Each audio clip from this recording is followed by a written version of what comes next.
We briefly mentioned that the airplane tends to turn to the left when using high power at low speeds. Let's take a closer look at why this happens. Viewed from the pilot's seat, the crankshaft and propeller on American-made engines turn clockwise. Engine torque, the tendency of the airplane to turn opposite the propeller rotation. Spiraling slipstream, gyroscopic precession, and asymmetrical propeller loading make the airplane want to turn left. The spiraling slipstream or corkscrew effect is caused by high propeller speed and is most pronounced at low forward speeds.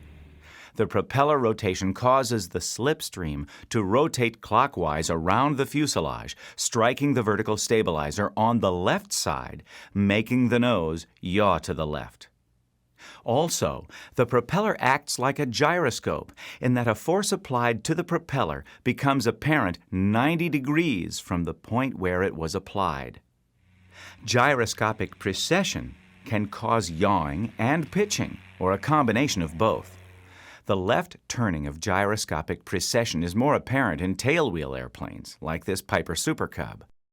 When the tail is raised, a force is placed behind and at the top of the propeller disc. The propeller reacts to the force 90 degrees later in the direction of rotation. P-factor, asymmetric propeller loading, occurs when you fly the airplane at a high angle of attack. The descending propeller blade, which viewed from the pilot's seat is on the right side, has a higher angle of attack and therefore much higher thrust than the ascending blade on the left. The result is a tendency for the airplane to yaw to the left around its vertical axis. Modern airplanes are designed to correct for the left-turning tendency at cruise speed and power.